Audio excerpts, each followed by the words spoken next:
Hello and welcome to Crime Chronicles. Some stories we hear about, and within a couple of days, we forget the details.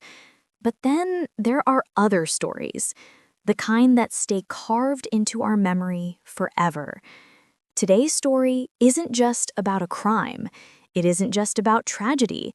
This is a story of 10 years of betrayal and the unbelievable resilience of one woman, Gisèle Pelicot, a woman who stood alone against 70 criminals and managed to change the way justice looks, not just in France, but around the world. This is What's Going On, people.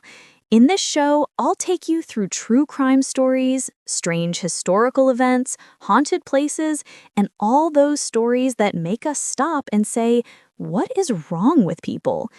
Some of these episodes may contain violent or disturbing content. Please make sure you've read the description to decide if this episode is right for you. Now, let's dive into today's story, 70 Criminals, 1 Victim. Gisèle Pelicot was a wife, a mother, and a grandmother. At the time the crime was uncovered, she was 68 years old. She had lived most of her life in peace with her husband, Dominique Pelicot, a man respected by everyone around him, beloved by his daughter Caroline and their 2 sons, who were then in their 40s and 50s. The story begins when Gisèle started noticing strange symptoms in her body: unexplained fatigue, heavy sleep, random pains, gradual memory loss, and even injuries in sensitive areas she brushed off as just bruises. Doctors couldn't figure it out. Some said it might be early Alzheimer's. Others suspected dementia. But the truth was far worse than anything anyone could have imagined. While her children worried for her health, her husband, Dominique, accompanied her to doctors, reassuring everyone that it was probably just exhaustion from taking care of the grandchildren. Then, in 2020, everything changed. At a local supermarket, a security guard noticed Dominique behaving suspiciously. He was secretly filming women from inappropriate angles using a hidden phone inside his bag. When police checked his phone, they discovered far more than just voyeuristic videos. What they found led to a nightmare beyond comprehension. Inside Dominique's home, investigators uncovered over 200,000 photos and videos of Gisèle drugged, unconscious, and assaulted by over 70 different men. The reality became clear. For 10 years, Dominique had been drugging his wife, putting her into a near coma, and then allowing strangers into their home to assault her while he filmed everything. He wasn't doing it for money. He wasn't selling her to anyone. For him, it was an addiction, a sick obsession with control and power. The men weren't typical criminals either. They were teachers, nurses, journalists, government employees, ordinary-looking men in their 20s, 30s, 40s, even 70s. Many of them lived less than 30 minutes away.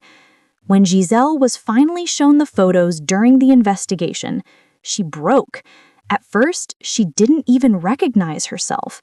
Seeing her own body in those horrifying images, she collapsed.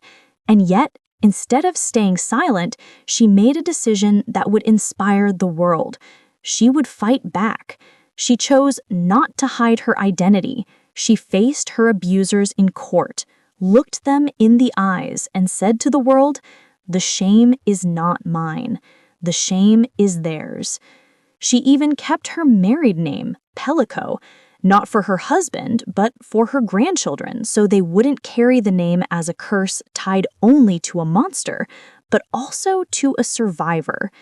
In court, 47 men were convicted of rape, 2 of attempted rape, and several more for sexual assault.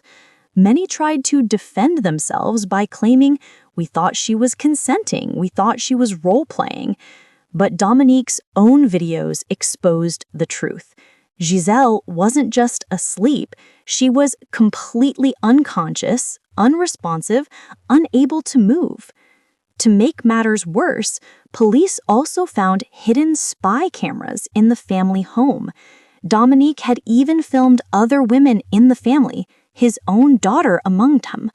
The betrayal was devastating. His daughter Carolyn, who had always seen him as a loving, supportive father, realized through old images that she too may have been a victim. Though the investigation couldn't prove it beyond doubt, Carolyn was certain. She later wrote a book about her experience titled, "I Won't Call You Dad Anymore." In December 2023, Dominique Pelicot was sentenced to the maximum penalty, 20 years in prison without parole. The men who took part received sentences ranging from 3 to 15 years, depending on their involvement. But the story isn't over. At least 17 of those convicted have appealed. Some perpetrators remain unidentified, and there is fear that some of Dominique's videos may have leaked online forever. For Gisèle and her family, the pain continues, not only the trauma of the assaults, but the fear that their images could live on in the darkest corners of the internet. This was today's story. If it left you speechless, if it made you say, "What is wrong with people?" then don't forget to like, subscribe, and share. And if you have stories you'd like us to cover, send them to our Facebook group where we share real photos and sources for each episode. Stay tuned for the next case.